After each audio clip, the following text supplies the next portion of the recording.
জামাত আটকানো হয়েছিল, জামাতদের ছাড়া হইতেছে। হ্যাঁ, জামাত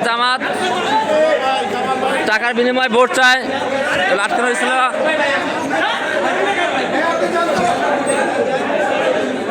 যাবেন নাকি গোলাই খাবেন?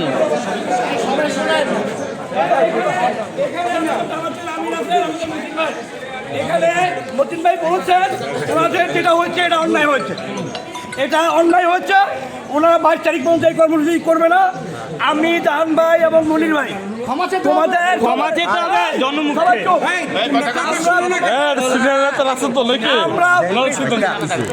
আমরা তোমাদের সকলের পক্ষ থেকে আমি জাহান ভাই এবং মনির ভাই সিদ্ধান্ত নিয়েছি। জাহান ভাই আমাদের প্রার্থীর জন্য কথা বলেছেন। আমাদের প্রার্থীর বক্তব্য হচ্ছে আমাদের এই নির্বাচনটা হতে হবে আমাদের শান্তিপূর্ণভাবে। মতিন ভাইও শান্তিপূর্ণ নির্বাচনের পক্ষে। আমরা আশা করি এই যে অনাকাঙ্ক্ষিত যেটা হয়ে গেছে এটা ভবিষ্যতে আর হবে না। আমরা যেন এই বিষয়টা নিয়ে এই ভুল বুঝাবুঝি যাদের সঙ্গে হয়েছে এটা নিয়ে যেন ভবিষ্যতে কেউ কাউকে যেন কোনোরকম ভিক্টিমাইজ না করি এটা অনুরোধ করছি। মতিন ভাইকে দয়া করে আপনি বলুন। জাহান ভাই বলছি, আমি আপনাদেরকে দুইটা কথা বলতে চাই। আমাদের কাপুর থানার জামাতের আমির সাহেব এবং ওনাদের সিনিয়র নেতারা আজকের এই ঘটনার প্রেক্ষিতে বলেছেন ওনাদের মহিলারা বাসায় গিয়ে যে এনআইডি চেয়েছেন, মোবাইল নাম্বার চেয়েছেন, এটা ওনাদের ব্যক্তিগত মোবাইল নাম্বার, ব্যক্তিগত এনআইডি কার্ড। এইটা ওনাকে কাউকে দেখানোর ওনাদের কোনো কারণ নাই। আমাদের বাড়িওয়ালাদের এটা চেয়ে জামাতের যারা কর্মীরা আসছেন তারা মহা অন্যায় করেছেন। এটা জামাতের আমির সাহেব স্বীকার করেছেন। এই স্বীকার করাটাই আমাদের জন্য সকলের জন্য যথেষ্ট। একজন ভদ্রলোক, একজন বয়স্ক লোক অন্যায় করছে এটা যদি আমি জানতে পারি তাহলে ভবিষ্যতে ওনার তরফ থেকে ওনার কর্মীদেরকে এমন কোনো নির্দেশ দেওয়া আর হবে না ইনশাআল্লাহ। আর বাড়িওয়ালা যারা আছেন সকলকে বলছি, আমাদের ভাইদেরকেও সকলকে বলছি, কোনো বাসায় গিয়ে কেউ যদি কোনো এনআইডি কার্ড অথবা মোবাইল নাম্বার চায় আপনারা সাথে সাথে সেটার প্রতিবাদ করবেন এবং আমাদেরকে সবাইকে জানাবেন। কোনোভাবেই আপনারা দেবেন না, ঠিক আছে?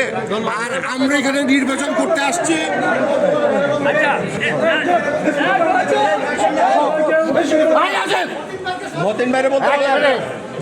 কথা বলবেন, রাখেন। আমরা এখানে নির্বাচন করতে আসছি।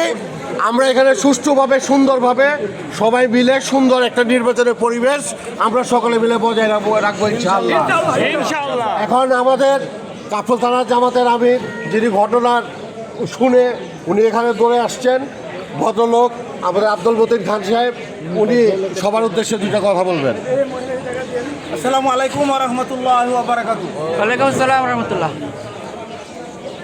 মানুষ ভুলের মাঝে কেউ বলতে পারবে না যে আমার ভুল নাই। ভুল হয়ে গেছে, এটার জন্য আমরা দুঃখিত। এই করার জন্য আমরা কেউ তাদেরকে বলি নাই। আগের থেকে তারা যে করছে অভ্যাসটা রয়েছে এই জন্য তারা আসছে। যখন আমরা শুনছি মহিলার ঘরে আটকেছে এই জন্য আমরা আসছিলাম। তো আপনাদের সকলকে আন্তরিক ধন্যবাদ। আপনারা সকলে এই জিনিসটার প্রতিবাদ করছেন এবং এটা ফয়সলা করার জন্য যে আপনারা আগে আসছেন এই জন্য আন্তরিক ধন্যবাদ। আমরা যে ভুলটা হয়েছে এই ভুলটার জন্য আমরা ক্ষমা প্রার্থী। আল্লাহ সকলকে আমাদেরকে এবং আপনাদের সকলকে ভুল ত্রুটির জন্য ক্ষমা করে দেন।